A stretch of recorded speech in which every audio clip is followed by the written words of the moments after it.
Wah, hai, ketemu lagi dengan Kakak Des membawakan cerita baru. Cerita untuk teman-teman semuanya menikmati hari-hari mungkin ketika sedang capek bersekolah, atau setelah ujian. Kakak sudah menyiapkan dongeng baru atau cerita baru. Judulnya adalah Putri dan Pangeran Katak atau Kodok. Kuek kuek, kuek kuek. Nah, begini ceritanya teman-teman. Di sebuah kerajaan, sang raja memiliki seorang putri yang cantik. Dia senang sekali menghabiskan waktunya bermain-main di taman kerajaan. Seperti halnya di siang itu, dia asik sekali bermain bola. Dia melemparkan bola itu berulang kali ke udara. Twing, twing, twing, twing. Seperti badut yang sedang melemparkan bola beratraksi. Ya, pasti lucu kan ya? Nah, tiba-tiba bola itu jatuh. Aduh, dan hilang. Sang putri pun mencari bola itu. Dia mencari di bawah pohon, di bawah meja, di bawah mana lagi ayo, di bawah patung tidak ada. Lalu kemudian dia berkata, barang siapa menemukan bolaku, aku akan memberinya hadiah sesuai dengan permintaannya. Ini janjiku. Wah, kira-kira siapa ya yang bisa menemukan bola kesayangan milik Tuan Putri? Ada yang bisa menebak? Nah, tidak berselang lama datanglah seekor kodok atau katak. Kungkong, kungkong, kungkong. Tuan Putri, Tuan Putri, Tuan Putri, Tuan Putri. Kemudian menolehlah Tuan Putri itu. Apakah ini bola yang Anda cari? Aku menemukannya. Tuan Putri pun kaget. Ladalah, kok ada kata bisa bicara? Kan aneh. Kemudian dia berusaha mendengarkan lagi. Apakah kamu katak yang bisa berbicara? Katak itu kemudian menjawab, iya Tuan Putri, aku ini katak ajaib, bisa ngomong. Jadi saya berbeda dengan katak-katak yang ada di kerajaan ini. Sekarang tepatilah janjimu. Kan saya sudah menemukan bolamu. Tuan Putri pun bingung. Baik, aku akan menepati janjiku kepadamu, wahai katak ajaib. Asik. Kemudian katak itu pun meminta satu permohonan. Aku itu ingin makan malam sama Tuan Putri. Itu aja kok. Ternyata permintaan si katak sangat sederhana ya teman-teman. Kemudian Tuan Putri pun mengatakan, oke, baik, nanti malam datanglah dan kita akan makan bersama. Begitu kata Tuan Putri. Ia kemudian mengambil bola itu dan masuk lagi ke dalam istana. Tetapi dalam hati Tuan Putri, dia memiliki niat buruk. Dia tidak mau mengajak katak ajaib makan malam bersama. Ngawur ya teman-teman, sudah janji kok tidak ditepati. Kemudian malam pun datang. Sang raja, Tuan Putri, permaisuri makan bareng. Nyam nyam nyam nyam nyam. Hingga kemudian ada prajurit datang lapor kepada sang raja. Lapor! Ada Katak di depan pintu kastil raja.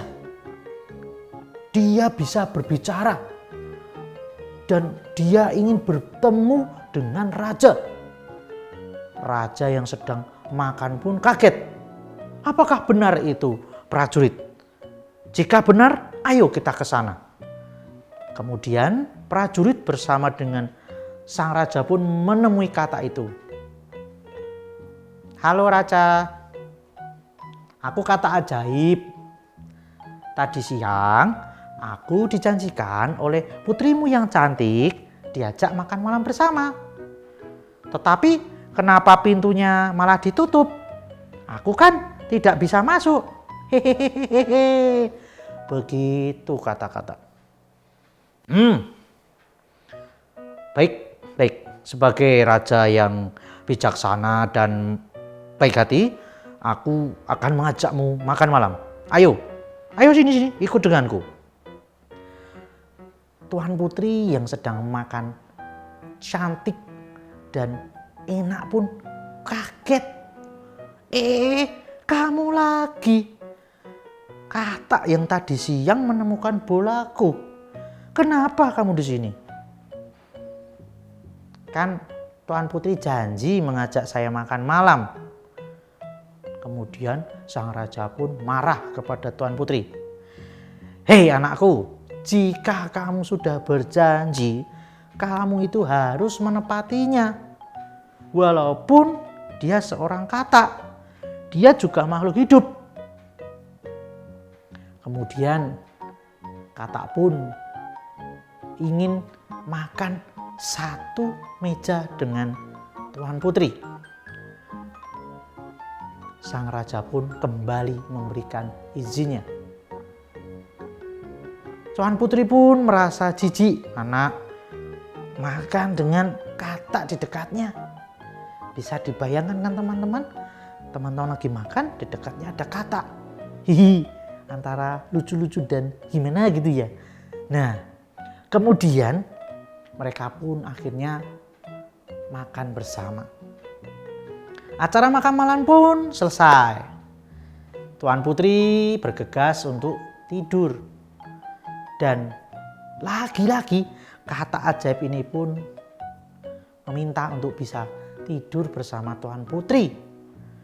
Dan lagi-lagi juga sang raja mengizinkannya sebagai bentuk ucapan terima kasih karena sudah menemukan bola kesayangan Tuan Putri. Kemudian Katak pun mengikuti Tuan Putri menuju kamarnya. Tuan Putri kemudian naik ke tempat tidur dan Katak itu dipukul hingga dia terjatuh dari tempat tidur. Aduh, Tuan Putri kok seperti itu? Apa salahku? Tetapi Tuan Putri tidak peduli dengan perkataan si Katak. Akhirnya si Katak pun tidur di bawah atau di kolong tempat tidur. Pagi pun menjelang.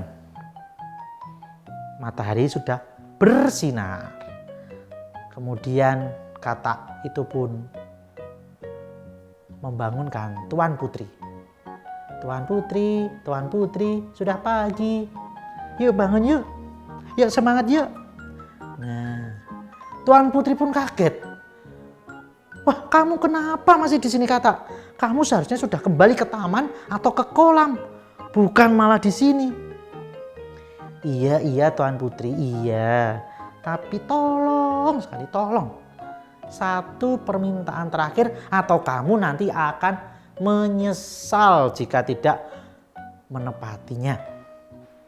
Baik.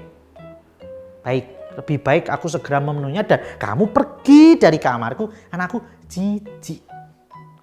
Kemudian Katak itu pun berkata, Tuan Putri, tolong punggungku dielus menggunakan sarung tangan sutra yang kamu kenakan.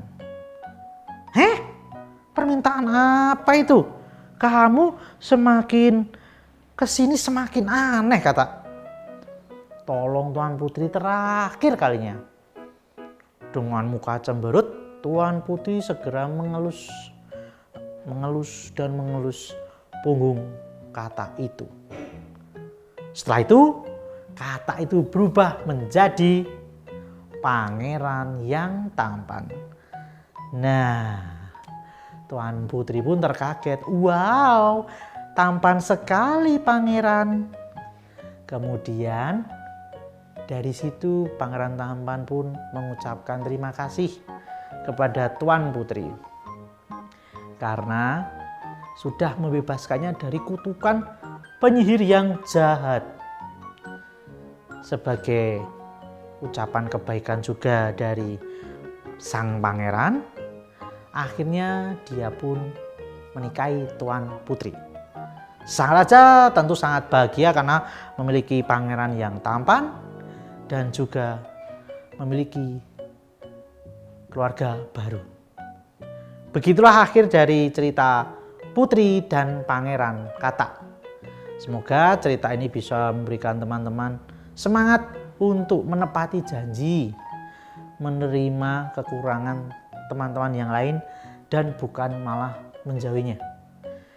Sampai jumpa di kisah-kisah yang keren dan kece badai lainnya. Kakak Des pamit, sehat selalu, dan sampai jumpa. Dadah. Dah.